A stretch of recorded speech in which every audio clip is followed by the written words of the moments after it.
Welcome back to the Fourth Way Podcast.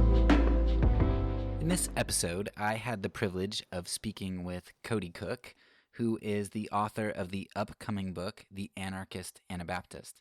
And we get to talk a bit about his book in here.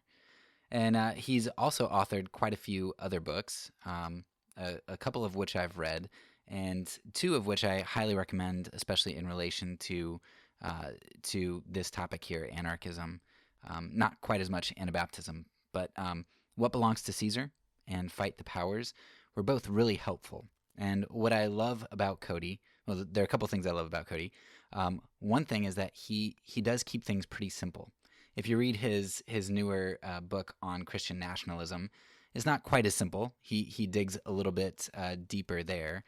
But that's the wonderful thing about Cody, is that he is able to condense a lot of information into succinct packages that are easier to comprehend. And he really he has a lot of humility and really seeks to speak to everybody on all sides of an issue and to have good, respectful dialogue with people. And so I would highly recommend you check out those books, as well as listen to some of the other podcasts that he's put out and the interviews that he's done. Whether you agree with him or not, I think you're going to find that he's always interesting to talk to and listen to, because he's just got a great character and demeanor about him. I think with this interview, actually, I think Cody is now the most interviewed person on the Fourth Way. I think this was his third time, and I think there were a couple other people who've made it on twice, but he is the first three-timer here. So I was honored to have him on again, and that he'd be willing to come on, and we had a good time. So before we get into the episode proper, I just want to point out maybe a few key things to consider before you listen. So first of all, if you're here primarily for the anarchism, I think that some of my other seasons, some of my other interviews, some of Cody's other books, some of Cody's other podcasts would be better for exclusive anarchism. Because this, I mentioned What Belongs to Caesar and Fight the Powers in particular, but this book here, it's more of a synthesis. I think what you find a lot of times in anarchist communities is that sometimes it's a lot more about what they're against than about what they're for. And as a Christian, Cody and I, we don't like the type of anarchism that throws off Jesus and throws off things that we think are really integral. And in fact, Cody has a book, one of his books called Unhitched, really talks a lot about the centrality of the Bible and upholding that and everything. So we're not the type of maybe Tolstoyan anarchists that are throwing off Christianity. We think that there's a synthesis that needs to come after that, discipleship, community. And so what Cody does in this book is he tries to help that synthesis, to kind of fill the void that maybe anarchism leaves in some people. Okay, you get rid of the state. What does it mean to have community? And so Cody delves into, libertarian community, some of these other ideologies that have some kind of idea of what a community would mean. But even there, it's not necessarily so much a positive community saying, yes, buy local or shop local, don't shop at larger corporations, right? But even there, like, okay, that's a good principle, but it's not really about a principled community so much. It's you as an individual kind of doing your thing, and just make sure you do it locally. So in this book, Cody is going to get into Anabaptism as more of perhaps a synthesis of, okay, we don't like the state, but what then do we do? And he's going to try to help anarchists recognize the importance of that synthesis and putting on the positive. And he's also trying to reach out to the religious people, to the Anabaptists, who have anarchic tendencies of shunning the state and such, but who maybe don't fully embrace that as Cody thinks they should. So we get to talk a bit about those types of things in this interview, and if that's what you're looking for, then listen and go check out Cody's book. We have a link to his book as well as a coupon code in the show notes. So I'll shut up now and let Cody do the talking. Yes, so my name is Cody Cook. I have been on The Fourth Way a couple times, which has been pretty fun. So I did one with you before. We talked about making a kind of a conservative biblical case for anarchism, and then the second time we talked about hell and in that propaganda series, and that was real fun. So this time I sent you a message that I had a new book coming out that I thought might be interesting to you and your listeners. Um, which is a book called The Anarchist Anabaptist. And so we can get into kind of what that means and what I'm getting at with that. But ultimately, I guess what I'm really doing with that book, especially the primary essay in it, is to argue that kind of behind this, the classical liberal tradition between libertarian thought and then sort of leading into anarchist thought, you have the Anabaptists ahead of it by about 150 years, I think. And they usually aren't given credit for being kind of the originators of that sort of way of thinking. But I argue in the book that really they are that so many of the things that we think of are really important about the restricted role of government, kind of the limitations of government, freedom of religion, being sort of anti-war profiteering stuff, all the stuff that we associate with that libertarian classical liberal tradition. The Anabaptists were already saying that. The Lutherans weren't saying it, the Calvinists weren't saying it, but the Anabaptists Yep. were, and they paid a price for it. So we can get into some of the details of how that shakes out. One thing that's going to be, I think, sort of unique in the book is that I have to deal with some of the ways that anarchists, especially kind of more anarcho-capitalist, like kind of free market type anarchists, are going to have that there are some tensions there with how Anabaptism has been, I think, received, especially kind of modern contemporary Anabaptism, that there's some potential conflict there. But also, I think even in the roots, because Anabaptism is very communalistic, and free market thinking tends to be sort of more individualistic, at least in the way it's formulated. Um, so yeah, so there are some potential tensions there, but they are explored in the book, and we can explore as many of them today as you'd like. All right. Thank you. Yeah. I grew up in Pennsylvania. I was around a lot of Anabaptists, and cutting edge is not usually what I would think of when you think of Anabaptist. So Yeah, it because there are a lot of associations that I think people have, especially when it comes to technology and stuff. So yeah. I'm really interested to hear how they were cutting edge in that regard because I think they get dismissed way too easily today. Um, Yeah, and, they do. And you've hinted at this, but if anybody's listening and doesn't know what we mean by Anabaptists, maybe they think we're just talking about a Baptist named Anna. So they were the 16th century movement, kind of on the radical Reformation, that were really wanting to kind of go back to the New Testament, especially the Sermon on the Mount. And they're more well known today by some of their sects, like the Amish and the Mennonites. But yeah, so yes, not seen as particularly cutting edge, very traditional in that sense, right? yeah. So you have a number of other books that I've read before this one and really enjoyed, but Thanks. they were of a very different stream. So before we get into some more of the content, I'd love to know like how did maybe talk about some of your other previous works in relation to this one, but how did you move from those works to this one? Because this one to me just seems very markedly different. Oh, interesting. Yeah. I think the difference here is that I think I'm really sort of grabbing that name Anabaptist and claiming it more explicitly. I think if you go back to my other works, um, if you pay attention, you'll see that it's there. The Anabaptist thought has, I think, really shaped the way I've approached Christianity since I became a Christian and started kind of learning about church history and digging into that stuff. The Anabaptist always caught my attention in a way that no other groups did. Um, but I always kind of like to think of myself as sort of ecumenical. There was a time where I sort of felt, kind of Protestant, but I didn't really like to say the word because I was like, well, I don't want to define myself based on what I don't like. That's what Protestantism is, to protest something. And so I think over time I've sort of said, there's little things I, could quibble with on, there's things I'd quibble with, like with Menno Simons or some of the kind of broad Anabaptist tradition, things I might not think of that way or disagree with. But the Anabaptist tradition has been is I think is really one that I want to claim for myself because it's one that I think is really at the center. of how I approach my faith. Now, that doesn't mean that I'm not willing to learn from Catholics or, Lutherans or, Anglicans or something. Um, but I think it's just sort of about acknowledging that most of a significant amount of my theological debts have to be paid to that Anabaptist tradition. Um, so I think it's maybe more explicit here, but you'll find references to nonviolence and pacifism and things like that, even sort of subtle in some of my other works. And so yeah, we can go from there, but that's maybe I don't know if that answers your question or not.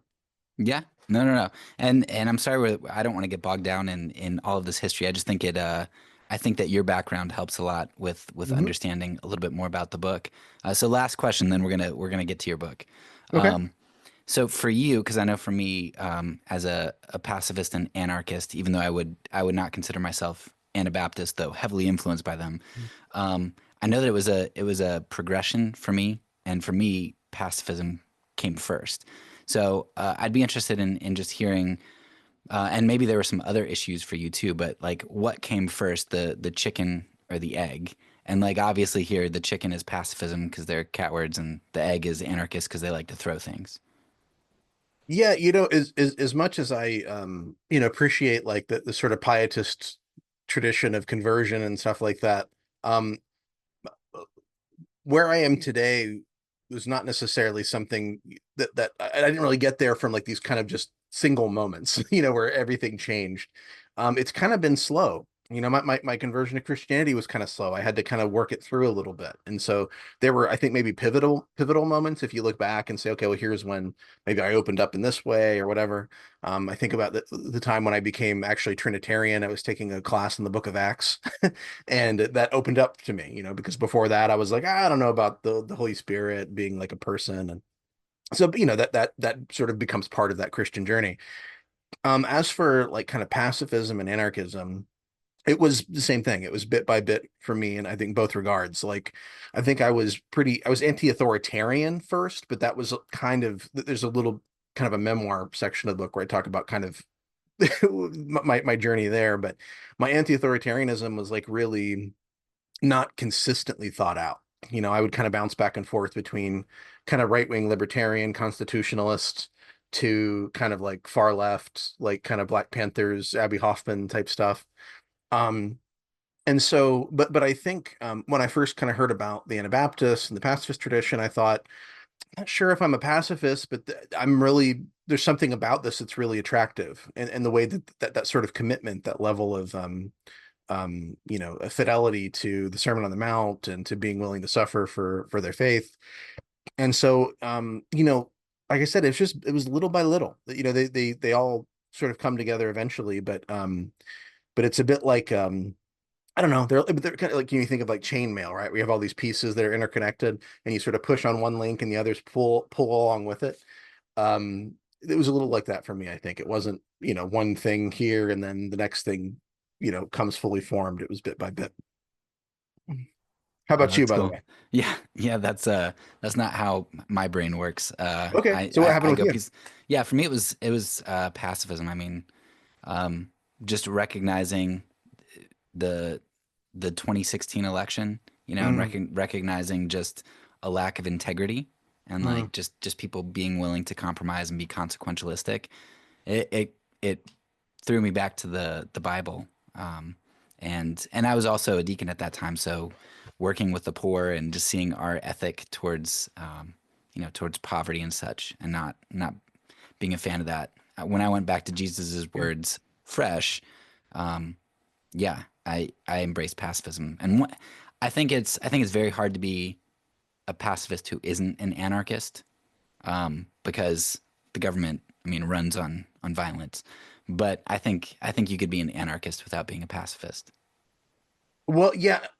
So I would say, unfortunately, I think that one downside of where contemporary Anabaptism is today is that you have a kind of a progressive Anabaptism that is like anti-violence, like anti-war, but not actually anti-statist. Like, and so I think in some cases that we haven't really been Because I mean, yeah, you could say, well, they're anti-war, so they're pacifists, but like they're okay with the violence of the state. I don't know. There is a connection there, right? I think once you think through them consistently, one is going to shape the other. So, like, did you have like a almost like a conversion to pacifism? Was it like just kind of a moment where everything kind of flipped, or was there a little bit of a process?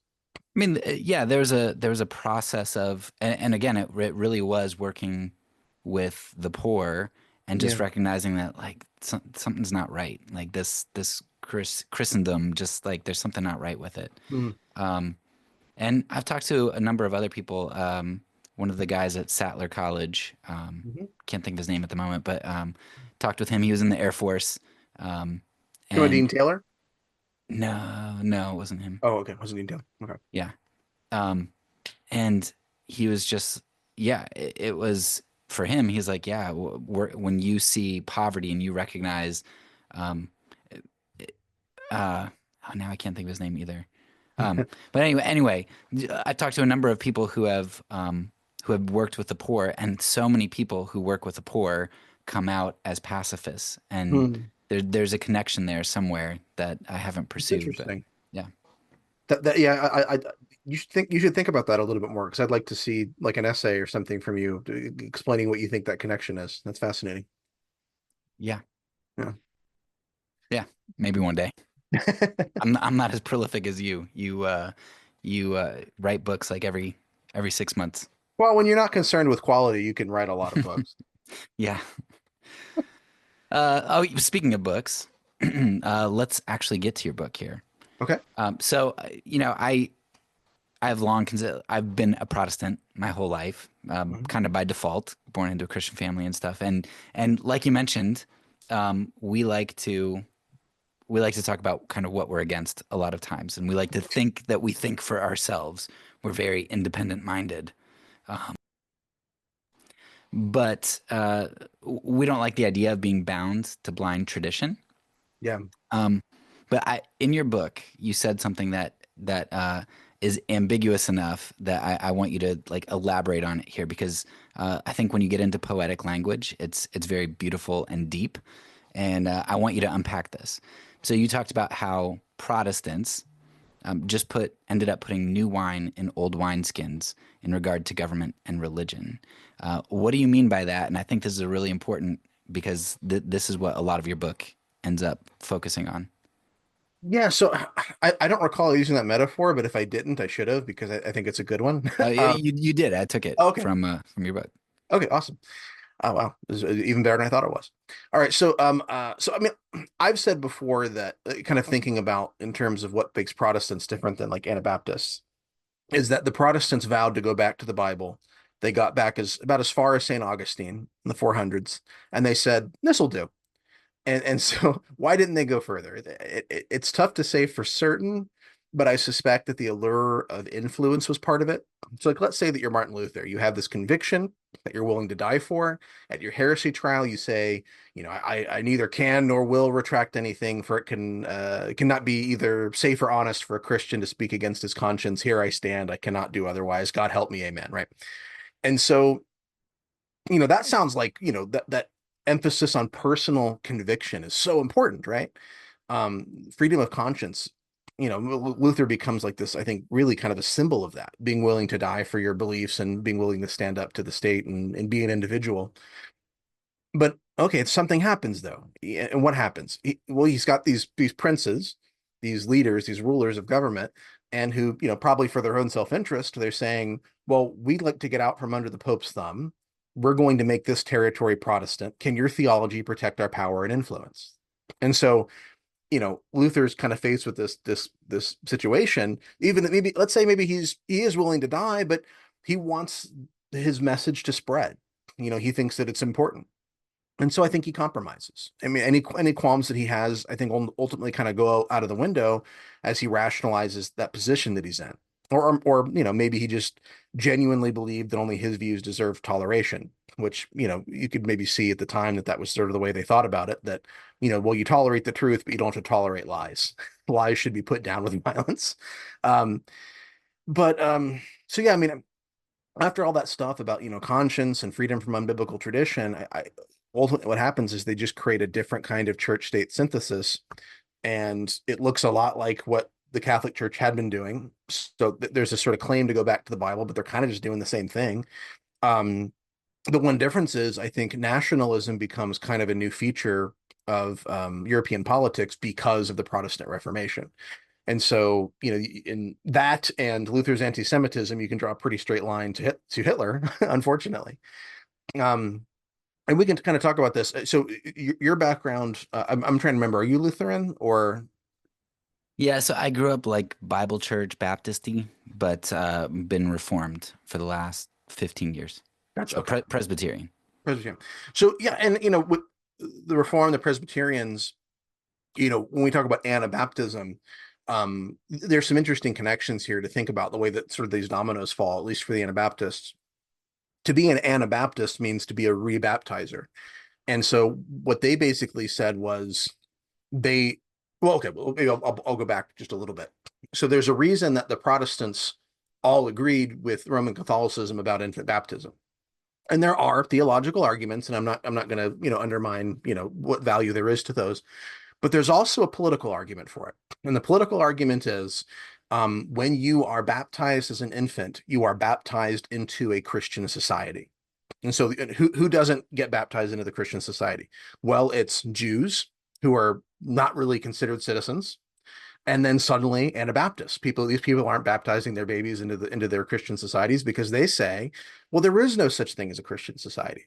There are Christian people. There are people who have made a commitment to follow Jesus Christ, and baptism becomes like this kind of watershed moment that represents that commitment. And so, babies can't make that decision. And so like there's these kind of dominoes that fall for the Anabaptists where all this stuff is interconnected. They're not just rejecting um, um, infant baptism and theocracy, coincidentally. They put those things together because they have this whole viewpoint about faith, that it is um, something, it's voluntary and it's sincere. And that moves us out of the kind of territory that unfortunately, that the Protestant Reformation and medieval Catholicism had placed us in, and that was considered very radical at the time. Yeah. And I did check because I wanted to make sure that was in your book. It's in chapter 3, by the Okay, way. thank you. Yeah, because I was worried there for a second because when you first sent me the book and I read like the first 2 pages, I was like, man, this sounds so much like Werner de Eller. And then Mm. and then you're like, yeah, I think I mentioned him in there. And literally, like first chapter, you talk about him quite a bit. So Yeah, uh, you'd mentioned Werner. I appreciate that because I yeah. like Werner Eller a lot. So that it was nice that you thought of him reading me. So Yeah, I think that no, was awesome. it sounded very much like his position, very reasonable and Yeah. good. Which I Yeah, mean, one of the things I love about Werner Eller is he was an Anabaptist who claimed the anarchist label. And yeah, what I think I'm arguing is that those labels fit together. And so the fact that anarchists have not been willing to look at Anabaptism and Anabaptists haven't really been willing to consider anarchism is really unfortunate. yeah. And I don't know much about Eller, but he didn't strike me as some crazy liberal guy who's on the extreme wing. Like he seemed like a pretty, I don't know, pretty good guy. Yeah, no, I think he had a very strong commitment to ethics. One thing that's really interesting about him is that he wrote some features for Mad Magazine about religion. Did you know about that? Yeah, there's like I forget Homeward Christianity or something. There's a online resource where they have all of his works you can get. Yeah. Yeah. Yeah, yeah, that's right. You can't. Yeah, I think it was called the Mad Morality. So he was one of the major writer on that. But that's Yeah, yeah, fascinating. yeah, it was so crazy to see the different topics that he talked about. Yeah, Um, yeah. Listen, if I could write a feature for Mad Magazine, I would feel pretty complete as a writer. I got my yeah, theological stuff, and I've got my Mad Magazine pieces. yeah. I really enjoyed his stuff on Kierkegaard too, because Kierkegaard is like one of the heroes of the faith for me, and Hmm. Eller has a really good work on that. Yeah, you mentioned that. I haven't read it yet, but I'll have to add it to my list. Yeah, it's great. Okay, so Protestants essentially, if I can summarize what you're saying, Protestants, they're the new wine in the old wineskins, and from Jesus's analogy, right? That just ruptures. It doesn't hold. It's no good. And so what was produced after the Reformation? You had a lot of persecution, Christians killing Christians, um, not such good stuff. Lots of infighting in Europe and everything. Um, Yeah, the wars of religion that followed, right? yeah, and so a lot of people they like to point out uh, the how terrible religion is in history. Crusades, Inquisitions. This right here, this new wine breaking out of these old wineskins and just wreaking havoc and 100 years wars and all kinds of things. Religion is the opiate of the masses, right?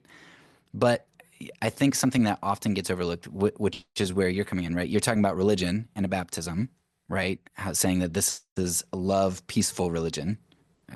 But then also you're critiquing government. And I think a lot of times it's easy for people to critique religion and say, look at all the killing that religion did. But they kind of overlook how religious the state is.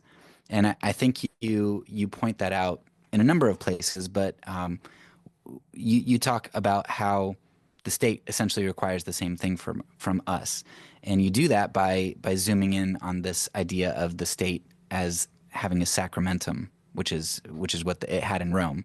And I think a lot of people would say, well, yeah, but we don't do that today. States aren't really religious today like they were. Can you talk about the state now as religion? You talked about Protestantism and the violence of religion. Now talk about how the state isn't much different.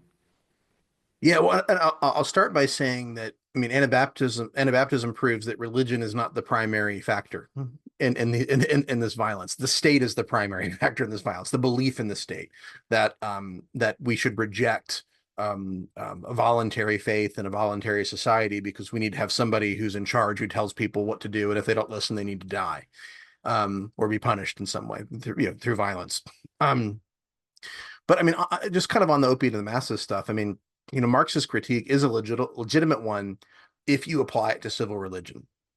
Most religion throughout history has been civil religion, which is to say it's religion that has been integrated with and serves the dominant social order. And so I think, the fairly unique contribution of Christianity to religious thought is that religion might actually fundamentally challenge the values and assumptions of the order of the day.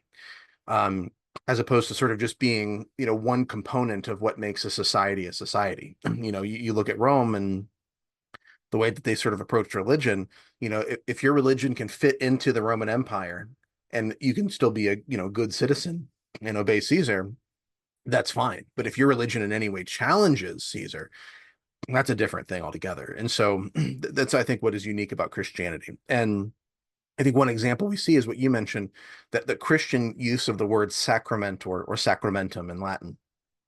And I think the first Christian use of that word that we have, at least in writing, is from Tertullian, the third century church father. And he wrote about this, Christians, whether Christians should sign up for the military. And he said, quote, there is no agreement between the divine and the human sacrament, the standard of Christ and the standard of the devil, the camp of light and the camp of darkness. One soul cannot be due to two masters, God and Caesar, right? And so what did he mean by the human sacrament? We know maybe divine sacrament, maybe he's talking about, baptism or communion or something. What's the human sacrament? For us, it's kind of a churchy word, but in ancient Rome, a sacrament was an oath or a vow where a soldier pledges loyalty to the emperor. And Tertullian's use of the word for religious vows like baptism actually grounds his claim that you can't be loyal to Caesar and Jesus at the same time. You can't make, because a sacrament is an oath, it's a vow. And so, you can't commit yourself wholly to Caesar and also commit yourself wholly to Christ. And so that's what Tertullian gets out of the idea of sacrament. There's an old spiritual down by the riverside, and I doubt the author probably wasn't aware of Tertullian's use of the word sacrament, but they give a really good application of that principle where they connect the act of baptism with this vow to lay down my sword and shield and to study war no more. I think I quote that in the book but I got to lay down my burdens. I'm going to lay down my sword and shield down by the riverside. Well, what's also happening down by the riverside? They're getting baptized. And so there's this idea that when you go to get baptized and you make this oath to Christ, you set that stuff aside. And then the chorus is, ain't going to study war no more, ain't going to study war no more. Anyway, so What's happened, I think, unfortunately, really unfortunately, is that Christianity has been co-opted into service as civil religion, despite its natural resistance to it. So, in a post-religious, nationalist age, that means, as Leslie Newbigin had said, got a quote here. It's kind of a longer one. It's not in my book, but I came across it late recently, and I thought it was a good quote. Leslie Newbigin said, "If there is any entity to which ultimate loyalty is due, it is the nation state. In the 20th century, we have become accustomed to the fact that, in the name of the nation, Catholics will fight Catholics, Protestants will fight Protestants, and Marxists will fight Marxists. The charge of blasphemy, if it is ever made, is treated as a quaint anachronism, but the charge of treason, of placing another loyalty above that to the nation state, is treated as the unforgivable crime. The nation state has taken the place of God," end quote. So ultimately, I would say it's the state and the religion of the state that's the opium of the masses. And unfortunately, Christianity has at times been co-opted to perform that function. But understood in its original context, and as Jesus and Paul and Peter expressed it, I think it's naturally resistant to performing that function. Yeah. Yeah, it's it reminds me so much of have you ever seen the movie with it's the book of man, I can't think of anything today. The Book of Eli. Yeah. Uh-huh, sure, yeah. Yeah, it's very much like that, right? Everybody wants to wield this religion for power. Yes, Yeah. there's also a lot of violence in that movie, but considering it's fictional, I'm okay with it. It's a good movie. Yeah. Um, so you brought up nationalism, right? Which we could focus on a lot of different angles, but at least for us in our group, uh, nationalism seems like it's a whole lot of religion trying to wield political power, right? And it works the other way around. I mean, dictators and people they try to gain control of the church so that they can have power, right? But right now, from inside the church, I mean, we're not too happy that it seems like the church in the United States is grasping at political power so much. So we have this like hybrid. And have you ever read Verdun, Anatomy of a Hybrid? No, I haven't. Okay. Okay. Yeah, he talks about this hybrid, which is a great book that looks at that. But it's hard to kind of pull out who God is for our group right now, like God and His commands and integrity and all that stuff, or the state and its commands. Talking about blasphemy and treason, like right there, we actually it seems like we take blasphemy less serious than we do treason. So Mm. I'd love for you to kind of dig a little bit more into nationalism as we have it in our in our context today. And would you be able to compare modern Christian nationalists with your ideal of the anarchist Anabaptist? Like, if you're steeped in nationalism today, um, how would you envision something else? Like, what would your anarchist Anabaptist be? What are the pros to that? How do they look different? Yeah. So the last book I wrote was called Christian Nationalism: A Biblical Response, and almost all my books are very short. So if someone's interested, these are real quick reads because I hate a book that's longer than it needs to be. Um, but without using the word anarchist or Anabaptist in that book, I presented a response to Christian nationalism that was essentially an anarchist Anabaptist response. I summarized the current state of Christian nationalist thought by highlighting five components that I thought were kind of central. One was that this is just speaking of the five components of Christian nationalism. One is that Christians can serve Jesus and commit violence for Caesar without conflict, that you can have that sort of dual sacrament. And the counterpoint to that is that Jesus calls us to nonviolence. So there actually is a conflict sometimes between serving Christ and Caesar. And so that's something Christians have to keep in mind. The second component of Christian nationalism is what they would call an optimistic eschatology, but essentially what it is this idea that because Jesus has come in the first century, Satan is no longer the god of this world. We can take it. That the state and its functions are not inappropriate for Christians to wield. And the counterpoint to that is that even though Jesus has, in one sense, defeated the powers, they actually are still in operation and they're connected to the political order. And so we can't just slap the word Christian on a nation and expect it to act like Jesus. So that's point two. Um, there has to be, I think, really a strong distinction between the violence of government and what Christians are called to. The third component that you find in Christian nationalism is that the law of Moses is still in effect and we should force it upon others. And there's some variation, which is kind of funny, because Christian nationalists are so willing to enforce this stuff through violence, but they can't quite agree on what exactly it looks like. And so you have generally kind of a focus on the Ten Commandments. There's like theonomists who would sort of say all of the law of Moses or the general equity thereof, which what they mean by that is we sort of figure out how to recontextualize it in our time.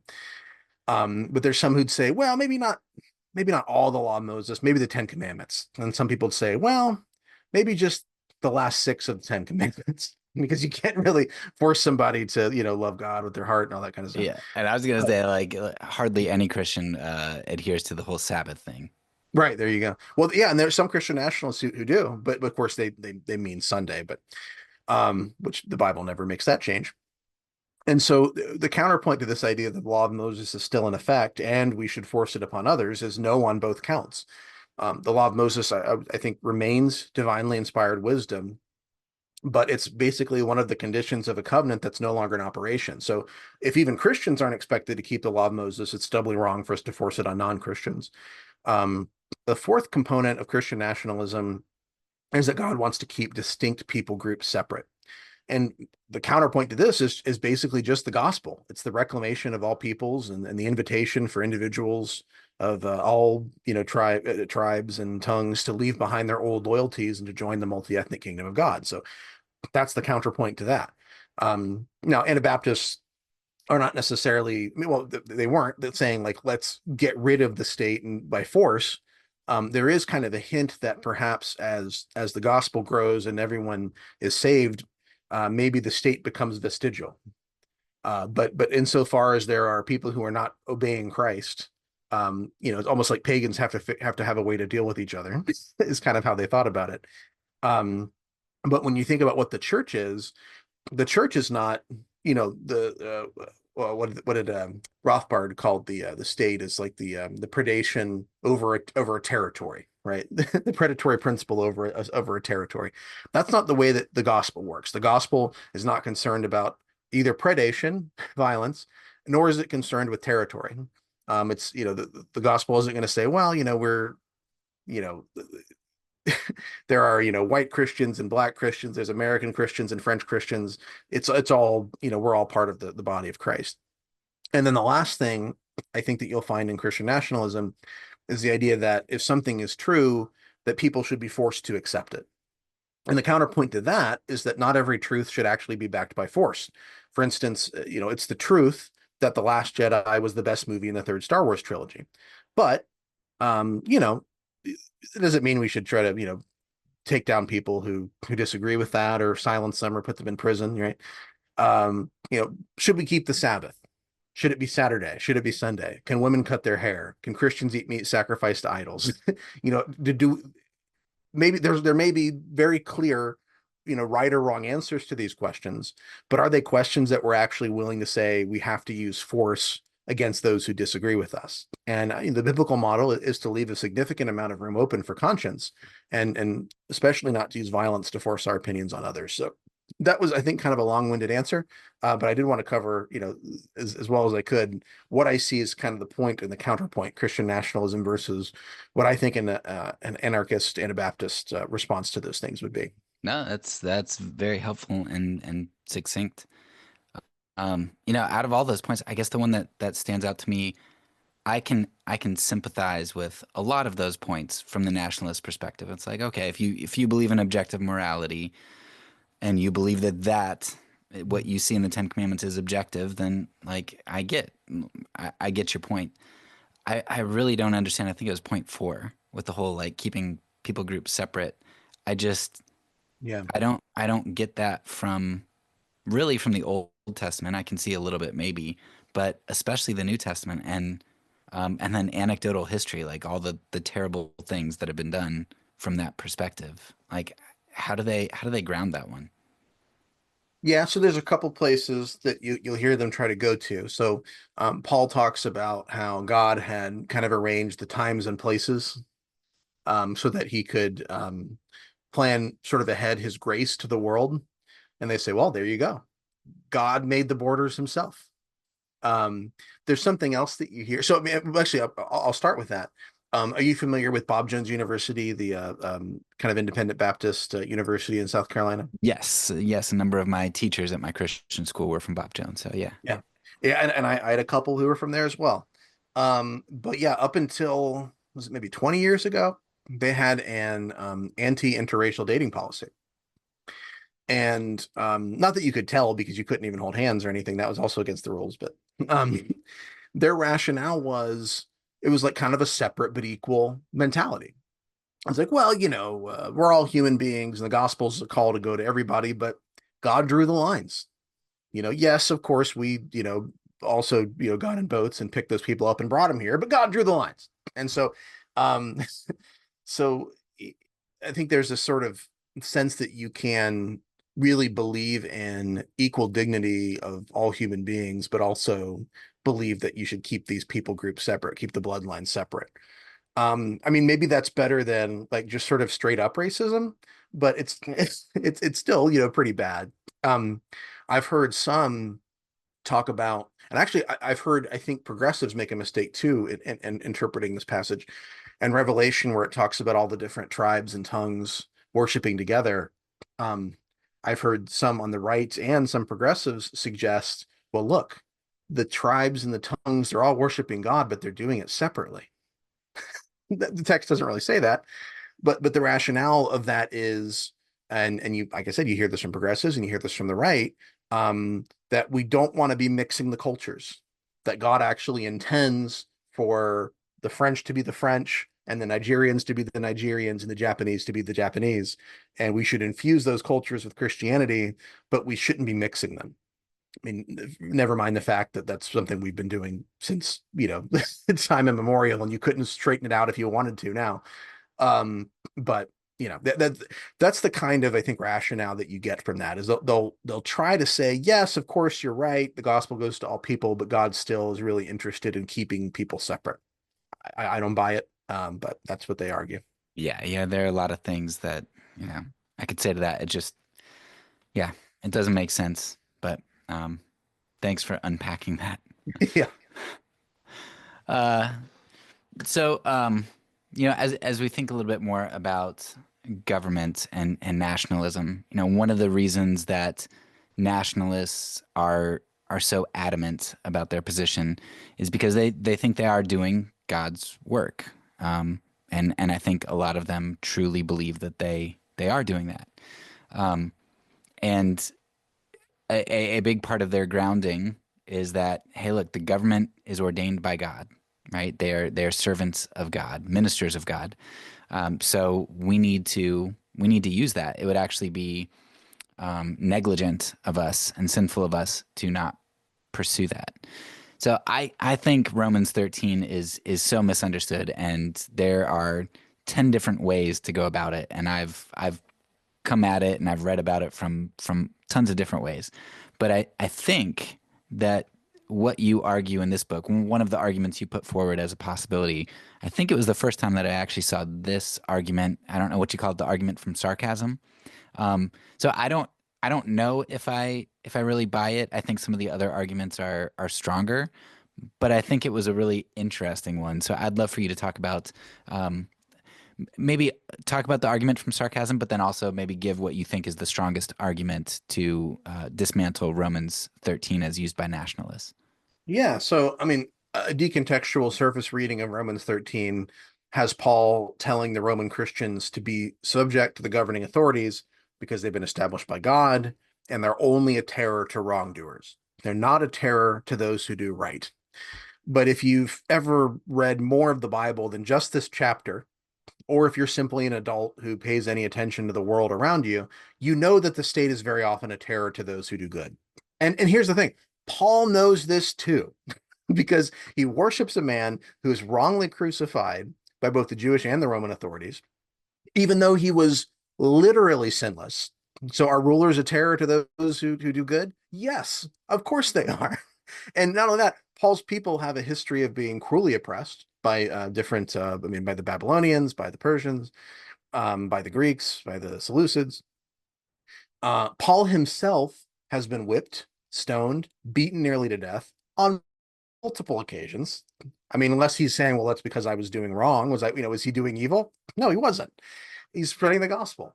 And in this very section, Romans 12:19, Paul even quotes a passage from Deuteronomy 32 where God promises vengeance against the pagan nations who oppose God's people. Now, well, who's doing that? Well, the Roman and Jewish leaders were opposing God's people in Paul's time.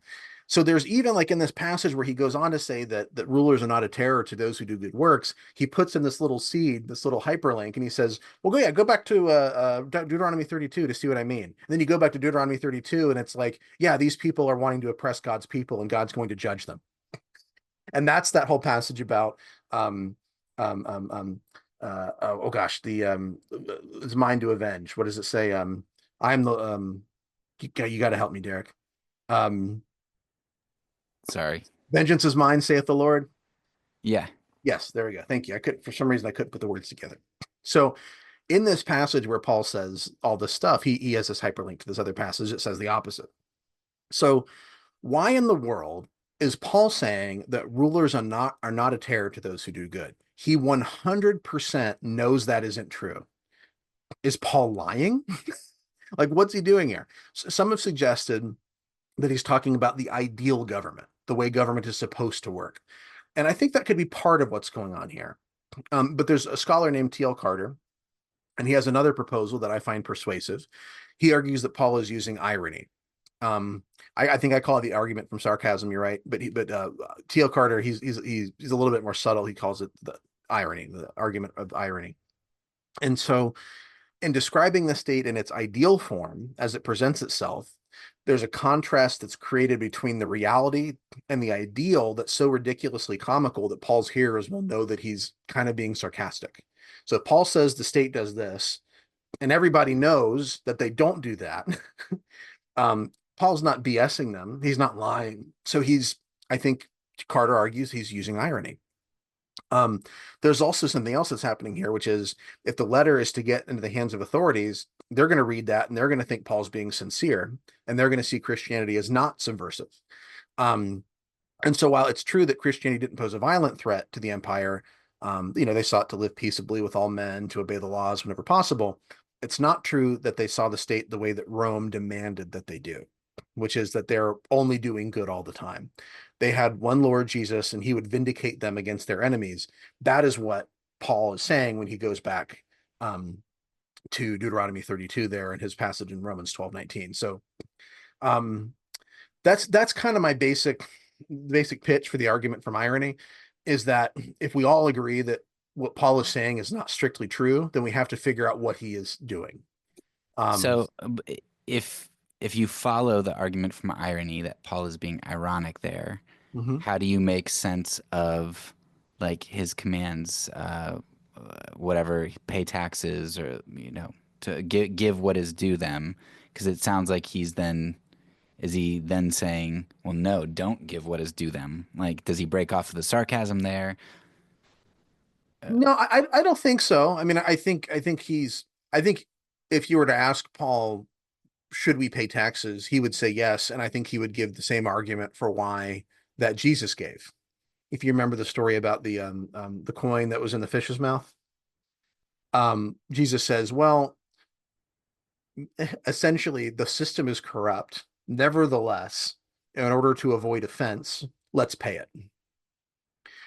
I think that's ultimately what Paul would say is what Jesus has said there. So I think that Paul actually agrees that I think Paul is saying that you should pay taxes. I think the other part of the irony thing is, and so like I said, you can there's two ways to look at this. One is Paul is talking about the ideal government, and Paul is being sarcastic, and those aren't necessarily mutually exclusive. I mean, I think Paul does believe that there is, um, you know, it gets a little bit complicated, I guess, but I think Paul does actually believe that um, governance is necessary for pagans to keep each other in line. the way that the Anabaptists looked at this kind of stuff is they said, well, the state, the sword, that's outside of the perfection of Christ.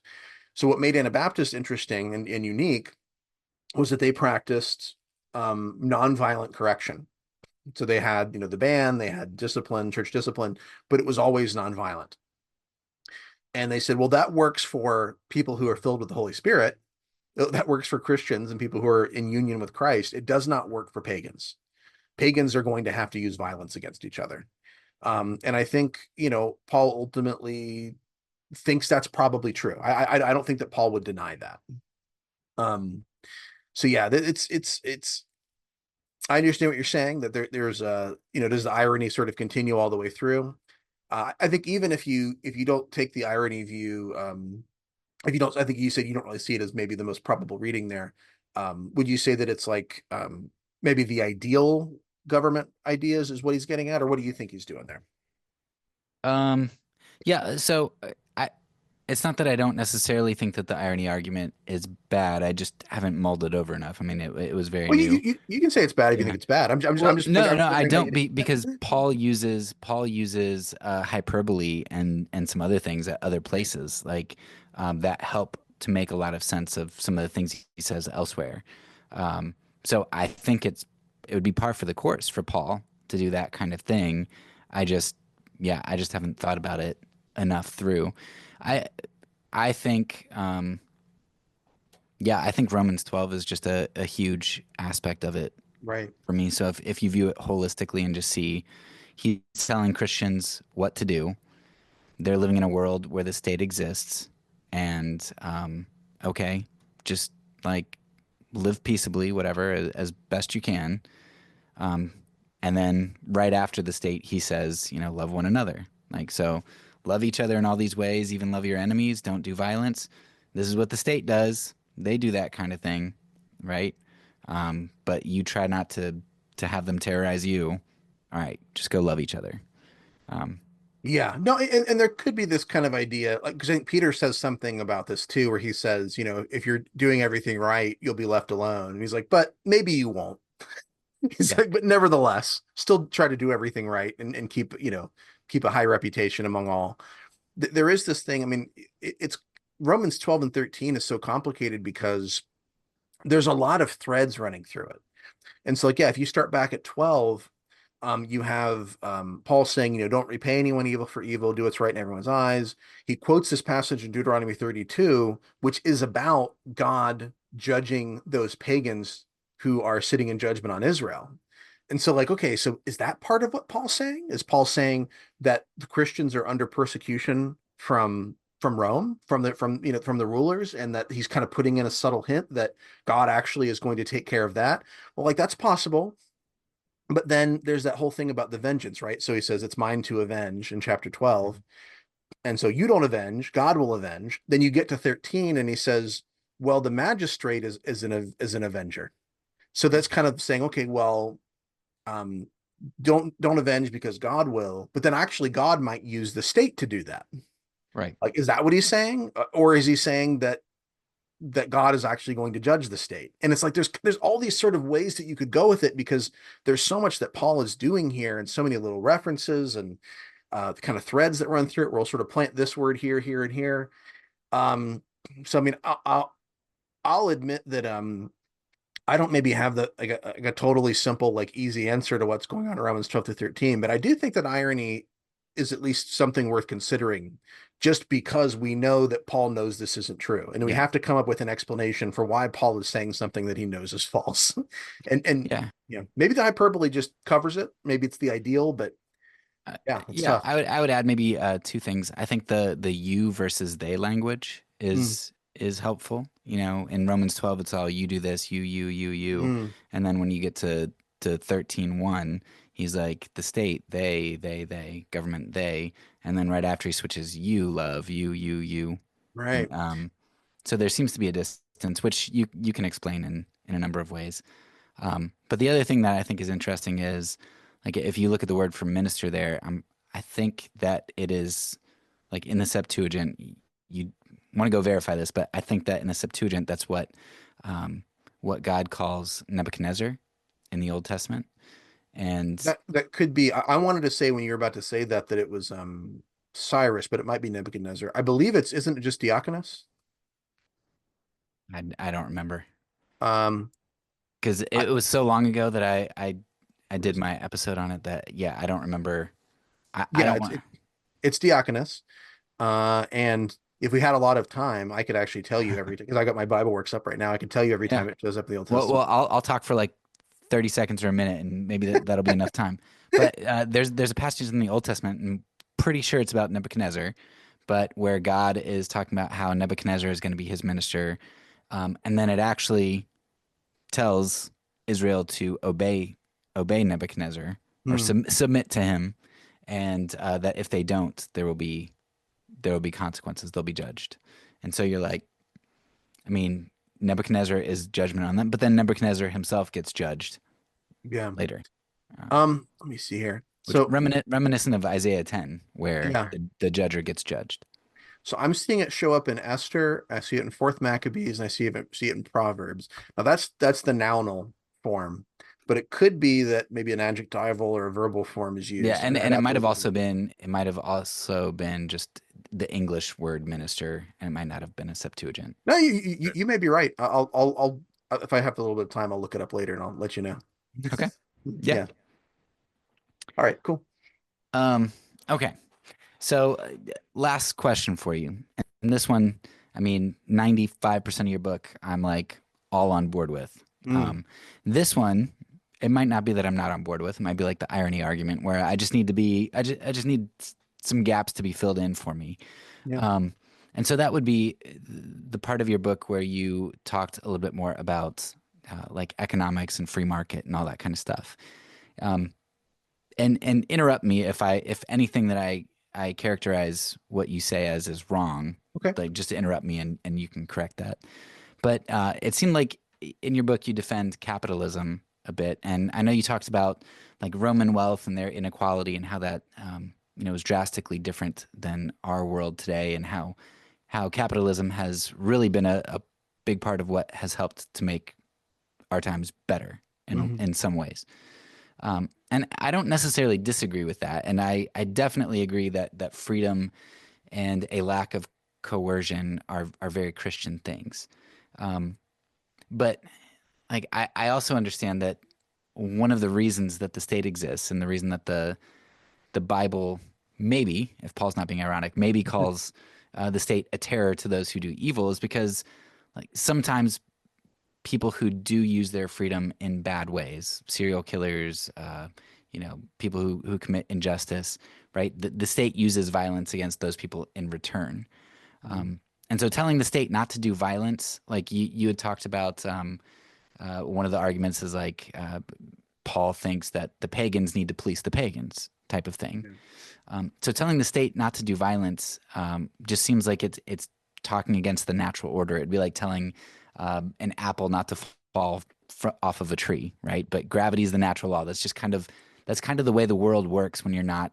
Um, it's just the way the world works. Like violence is the way that the world works when you're not living under the kingdom of God. So economics seems very similar to me as violence does here, right? And I feel like a lot of times capitalists tend to ignore the facts of what capitalism seems to lead to. Like it seems like capitalism, um, maybe not exclusively, but more so than other systems maybe, leads to things like ecocide or plutocracy or fascism. Again, maybe not more than other systems, but as much as, at least to really terrible things. Um, and like we can point to Mao and we can point to Stalin. Yes, they do terrible things too. But I guess like as a Christian, um, it seems like I would critique both. I'm not like when if I live in a socialistic government, I'm going to critique that because of their indulgences. But in Mhm. a capitalistic one, it seems like it leads to just as bad of things.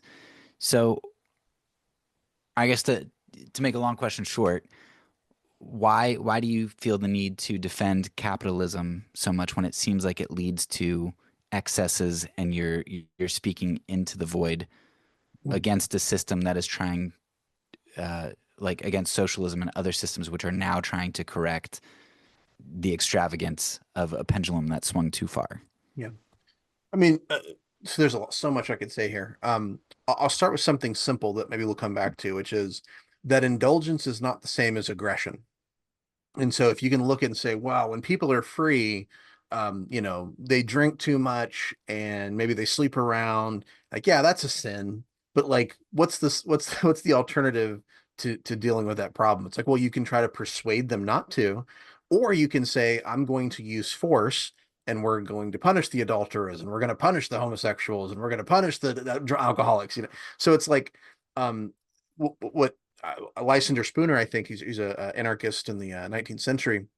He wrote a pamphlet called "Vices Are Not Crimes," and so that's one thing I would want to distinguish is that I, as much I might share a lot of your critiques about self-indulgence and what happens when people become wealthy sometimes.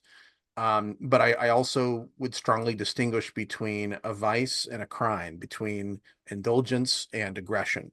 Um, but I think maybe even more than that, if we're so uh, I've been thinking about this. I was just asked by Preston Sprinkle for his podcast because he had kind of some questions about this, about how capitalism and but which I'm defining as free markets. I'm not, when I talk about capitalism, I'm not talking about the union of state and corporations. That's corporatism. Capitalism is free markets. Um, but Sprinkle said, doesn't that sort of take away what the church is supposed to do? If everybody sort of has what they need and more so, the church isn't going to provide those things. And I thought, I don't know what I should have said. I think we got onto something else was, yeah, that's true, but we're still gonna, like, the church is still needed. I mean, but like, would you say, like, I want my neighbors to starve so that I can give them a biscuit? like like in the name of Christ. It's like, I mean, no, I mean, I think we can still offer them a good, like, some good news even without having to starve them first, right? And so how do we build that kind of society? And the Catholic anarchist Dorothy Day once said, everybody wants a revolution, but nobody wants to do the dishes. And what I get from that is that the ideal society that we want to create, I think, that Christians want to create, um, actually, I'll start over. The ideal society that we as Christians would like to see is one that requires a level of selflessness and generosity that few people are actually willing to give of themselves. The best society, therefore, is not the one with the highest ideals. It's a society that can deliver the most benefits, even when nobody wants to do the dishes. So, what kind of society is that? It's a society that can meet the needs and even wants of the most amount of people without violence and without expecting everyone to be a saint. And that is a free market society. And I don't think you can really dispute that. So, the world economy stayed largely stagnant for thousands of years, but since 1820, it's grown more than 100-fold. We've obliterated extreme poverty. We've more or less gotten rid of famine. We've shrunk the number of wars even. We've significantly reduced violent crime. And what caused that? It wasn't people following Basil of Caesarea's scolding exhortation that the extra shirt that you have in your closet was stolen from the poor. As much as I like Basil and appreciate what he's trying to do there, it wasn't the communist egalitarian notion that everyone should have the same amount of wealth. It was capitalism. Capitalism has been the greatest program for creating jobs, prosperity, health, wealth, right? And peace that humans have devised. And I think that is good news. Western Christians shouldn't go around feeling guilty because we live in a country where we can have two or more shirts. I mean, if you only want to have one shirt, then, that's wonderful. That's between you and God. But we should thank God that there's enough freedom where we live that not just us, but our neighbors actually can have more access to transportation, medicine, food, technology, clothing, more of that than a fourth century nobleman could have dreamed of. The kind of, I mean, what Basil Caesarea is correcting there. I mean, he's looking at almost pretty much most of the poorest of Americans have more than Basil thinks that they should have. I, I like the fact that my neighbor might be able to take a vacation. I think that that's a good thing. I would like for all of my neighbors to be able, everybody in my community, everybody in my state, everybody in my country, everybody in my world, to be able to have enough food and a place to, a place to live that keeps them out of the rain and the cold. And I don't think that that's, a bad thing to want. That, that fourth century nobleman that Basil was critiquing, he did it by stealing the wealth of the poor, and by stealing men and women to be slaves. He did it by his connections with the state and by taxing people and taking it for himself. Um, we can do it without having to hurt, enslave, or steal from a single person.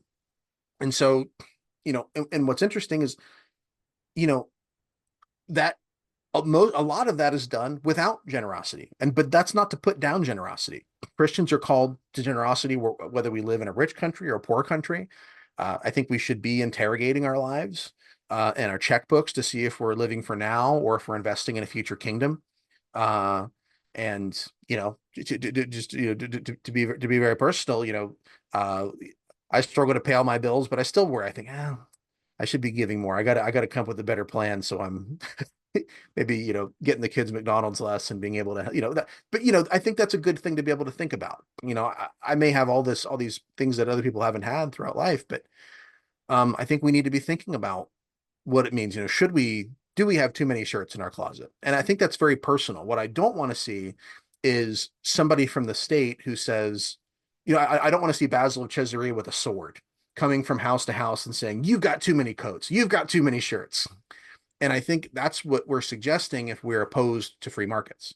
We're saying that, because some people are going to have too much, we have to take it from them. Now, if they have too much because they stole it, if they have too much because they're oppressing somebody, that's one thing. If they have too much because, they have a good job and whatever, I mean, you can critique, you can tell them that they're in sin and rebuke them if you want, but I don't think what you can do is use violence against them. And so that's where my kind of, free market anarchism comes in. But now, okay, what do we do about the people who pollute, the corporations who buy Congress people so that they can use the force of government to harm competition, to avoid justice for themselves? Well, I'd say these are aggressive acts. These are antithetical to a libertarian society. They're anti-free market. They're coercive and they're counterproductive for the same reason that socialism is. And that's because they're an unhealthy amalgamation of markets in the state. And libertarians don't support corporate handouts. They respect the rights of individuals to not be polluted. Capitalism, once again, is not corporatism. That's not the joining of corporations in the state. It's that freedom to buy and sell with people that you want to, so long as you're not hurting each other. It's about it's what I like, voluntarism. So insofar that we have government, whatever we think that should look like ultimately, I think really what the early Anabaptists would say, and what anarchists, libertarian anarchists also say, is that the role of governance is to protect individuals from aggression, which would include things like excessive pollution. And so there are some quotes I have in the book from Menno Simons, from Hutter, that I think give some. I'll quote one now from Hutter where he talks. He gives this sort of warning to government magistrates. He says, woe, we say to you, who fear more that frail and mortal man than the living, omnipotent, and eternal God, and chase from you suddenly and inhumanely the children of God, the afflicted widow, the desolate orphan, and scatter them abroad. Great slaughter, much misery and anguish, sorrow and adversity, yea, everlasting groaning, pain, and torment are daily appointed you. And the Most High will lift his hand against you now and eternally. And so I think from an Anabaptist perspective, um, there is a function for governance. But that function is not to say, I don't like the religion you're practicing. I don't like how many shirts you have in your house. I don't like that your TV is so big. It's really to, I think, protect people from aggression. So that's my very long-winded response to that question. Yeah. Uh, yeah, and like you said, I mean, there's a whole lot to say here.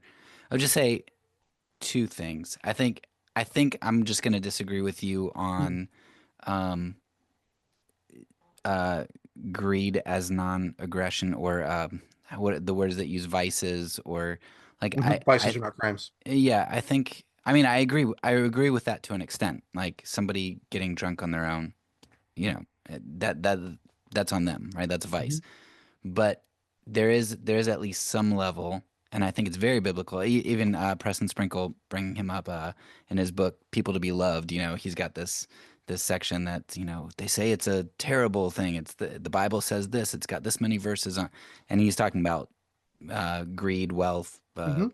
hoarding, accumulation, that type of stuff. because the Bible talks a lot about it, and injustice, exile, all kinds of things are tied to it, and we could discuss what level that is, of course. But I think, and the early church, Chrysostom, Basil, there were a lot of people who were very strongly worded against how all riches come from injustice, as that the book quotes. I think Chrysostom. Yeah. Um, And and, I think that was truer then, and I think that was kind of the point I made about just that connection between church, no, not church and state, but wealth and state. And it's not like that's completely gone away, but I think where we've seen the greatest amount of growth for the poor, for the middle class, for all these people, has come from, I think, unshackling those markets to a lot of degree. Basically, to say that when people are engaging in voluntary arrangements, I mean, when I go and buy milk at my local Kroger, because I live near Kroger, um, um, they're happy to sell me the milk, and I'm happy to get the milk. And so there's not actually anything that's happened where someone has been oppressed by that transaction. We actually both see ourselves as benefiting from it. And that's what I think what you get from voluntary arrangements. There might be some things where I'm like, man, the cost of heat has gone up too much, or the cost of gases, I feel like, has gone up too much. But I could always just choose not to pay it and have to deal with the consequences. Now, some would say, well, that's a shame. You shouldn't have to do it that. You shouldn't have to do that. It should be a guaranteed right. Well, that means that somebody from the state has to take a sword and say, well, I'm going to make sure that everybody has gas to heat. And so I'm going to put a sword against somebody and say, you have to produce it. I'm going to put a sword up to somebody and say, you have to distribute it. And so, I mean, I just think from a I think when you talk about greed, when you talk about, there's so many sins you could talk about: greed, sexual sin, whatever. I think we would agree on most of these, what the Bible calls sins.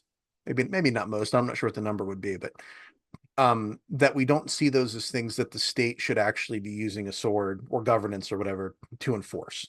so to clarify, like, I mean, obviously you don't use a sword. You Hmm. don't. So you would not use a sword, and you would critique the government for using the sword unjustly. Right. But if the government uses a sword to intervene in violent affairs, like again, just easy serial killer, the Hmm. police go out, you would not wield a weapon, but you're not going to critique the state for using violence to apprehend somebody who does violence.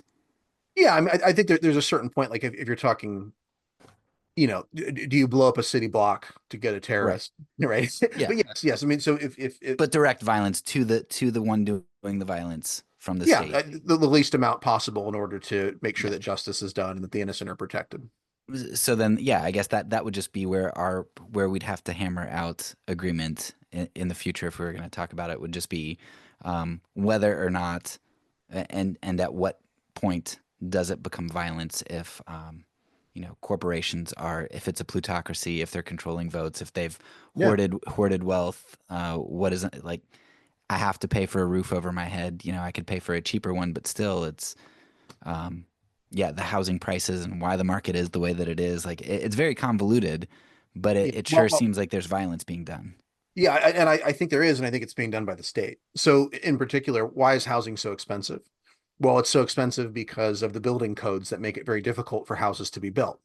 It's expensive because of all the overhead that the government creates that makes that expensive. It's expensive because Donald Trump is introducing tariffs, which means that I can't get lumber from Canada that's inexpensive. I have to buy more expensive lumber that's made stateside or whatever. And so, those are, and you talked about, trying to control votes or trying to control congressmen. Yeah, that's aggression. That's using the force of the state against people to make them do things that they don't want to do. But Um, then I guess here's the question. Uh, it- and I know you're not a psychic, but don't you think that because of humans grasping at power, like that's what capitalism inevitably leads to, and when it gets to a certain point that people get fed up, not that you justify this, but like it's going to create revolution, like French Revolution and stuff, and it's going to swing back. Like they need to do things to, or they will do things to correct it. Yeah, I mean, I guess I don't see that a voluntary society needs a correction. I think there are corrections that need to be made. I think moving to a more coercive, more violent society is not the correction that we need. Now, is it possible that some people will push things in that direction? Like, during Russia under the Tsar, Yeah. I've heard people say, well, if you look at kind of over time, things were getting moving in a better direction, and the Tsar was, putting his, boot on the throats of the of the proletariat less than he had been. But ultimately, yeah, they said this is actually, I think this is what I said about Donald Trump too, was that people sort of said, well, it's so bad it couldn't be worse. Right. And so we've got to do something different. And it's Yeah. like, yeah, it actually can get worse. And that's 100% what happened in with the Bolshevik Revolution, right? Mhm. Um, yeah, I mean, what I hope is that people will say, I would rather live in a voluntary society than a violent one. I would rather live in a free society than a coerced one. Yeah. Um, and I think what we've seen is, I mean, that free markets can provide all of these things, but in so long as there is a state that can be co-opted, if you are a major, producer of lumber, um, and you can buy a congressman to make sure that your competitors are pushed out, and you can raise prices and not have anybody to compete with, of course you're going to try to do that. But I think, like I said, I mean, capitalism has been. There's a great book by Marion Tupy and oh gosh, what's his name? Oh shoot, hold on, I'll look it up here. Sorry, it's called is it 10 Trends, 10 Global Trends? Let me find it. I'm gonna find it. Sorry, 10 Global Trends Every Smart Person Should Know. Marion Tupy and Ronald Bailey. And they're basically pointing out that, despite all the doom and gloom and the sense that we have that things are getting worse, that over the last, couple hundred years, all the trends are really pointing up. And I think that's a good thing. Like I understand that we want to point out what's wrong with the world, and we want something to complain about, and we want to be activists. But I think there's good news in the fact that maybe to clothe the poor, you don't have to empty out your closet. Like you could actually just let like free people, engage in trade, and then everybody's going to be better for it. I mean, I think that's a good thing. Now that doesn't mean that those who are struggling with mental illness, those who have been abandoned by their families, I mean, it's not like the free markets are going to fix everything, every problem that we have. There's still room for the church, there's still room for charity, there's still room for us to come alongside and help others. Um, but I mean, to me, it's kind of nice to think that the heavy lifting can be done, not by everybody having to do the dishes for the revolution, but by just free people Mm. trying to feed their families and take care of their kids, and somehow everybody does better. I think that's a great thing. Yeah. Yeah, I guess maybe you're just more optimistic than me because I totally agree with that. I just think that's maybe Hawassian here. Like I think that's the church. Like the church does that. The church is the free market. The church is because the church critiques greed and people are expected to be generous but a capitalist state is going to end up creating a plutocracy, and then it's going to swing, and Marxism and socialism are going to create injustice, and so the church is the prophetic witness, the living witness in the world. Yeah, there's who was it who said it? The anarchist sociologist. He said that there are two ways to produce wealth, or to gain wealth or something like that. One is production and the other is predation. So you can either produce wealth or you can steal it. Mhm. And so when I hear people say, like, we need to do something about free markets, what I'm hearing is we need to use violence to take something from somebody and give it to somebody else. Um, and you know that strikes me wrong, both an anarchist and also as an Anabaptist. But I understand what you're saying. I think is there do I have a reference, I think, to the book by, oh my gosh, we're both forgetting names right now. Um the Brethren in Christ, theologian who wrote the book about poverty and Oh yeah, cider. Was Yeah, it? Church of the Brethren. Sorry, yeah, Ron Sider. I referenced that his book. I'm going to find it here. Sorry, Consider is coming up all over the place, but not Ron Sider. Rich Christians in an Age of Hunger, and um, how much he was. I think he still was really pushing for a more progressive approach to markets and to regulation of markets. But there were so many changes from the 1977 edition to the 1997 edition because he backtracked considerably, though not totally, on his initial criticisms of free market capitalism because he'd actually become increasingly aware of its capacity to improve the lot of those whom Jesus called the least of these. Um, I think that's a good thing, and I do think obviously the church still has responsibilities. There are things that the church can do that nobody else can do, um, but I would not say if there's a way that we can without having to lift a finger really. I mean, I'm sort of exaggerating a little bit, but um, that all of our poor neighbors could be better off. Like, would we want to do that? Like, I think I'd want to do that. Yeah. And so that's essentially the argument. But I don't want to overstate because I think we've kind of made our cases back and Yeah. forth, and I don't want to Yeah. bore people with it. But that's essentially where I would come down Yeah. on. Well, awesome. Well, that was actually that was the last question I had for you. Okay. Um, I'd love for you. I think you have like a coupon code and something. Anything to Yeah. plug? Yeah, so the main book is the Anarchist, Anabaptist. That's mostly what we've been kind of talking about today. And depending on when somebody listens to this, it could be still into pre-order on Kindle and on paperback. Kindle, of course, you order from Amazon, but there's a pre-order for paperback at libertarianchristians.com. You can also find all that info, links to buy, also other interviews. I'll post this one once it's live, and that's at anarchistanabaptist.com. And if you ordered that paperback from libertarianchristians.com, you can put in the coupon code anarchist25 at checkout and get 25% off. So people who are interested in the book can do that. I've got another book coming out sometime this year from Whitfenstock that's like a concise Anabaptist systematic theology called the Pocket Anabaptist. I don't have a coupon code for that. You can't pre-order it yet, but it is coming out at some point. And that is true. It is concise. Like you don't use that word lightly. Your books are very good at getting to the point, and you can get through a book without feeling overwhelmed. So I'm glad to hear that. Thank you. yeah, Yeah. I've heard some people who say they're afraid, there's people I know at church or whatever who say, I'm afraid I wouldn't be able to understand your books. But when I have somebody read it and say, oh, yeah, this was a breeze, that makes me feel really good yeah, about it. yeah. There, of course, there's always a trade-off. Like but if you want more, you can always go get more.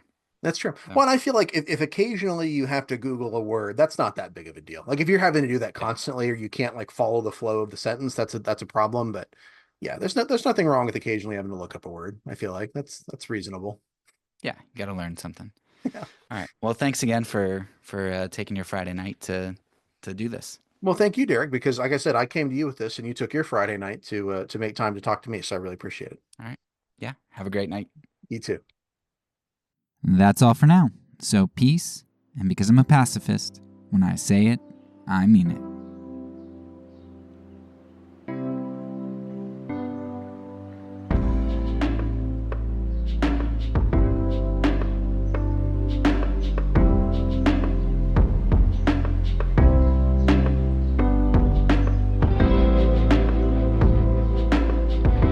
This podcast is a part of the Kingdom Outpost Network. Please check out the links below to find other great podcasts and content related to nonviolence and kingdom living.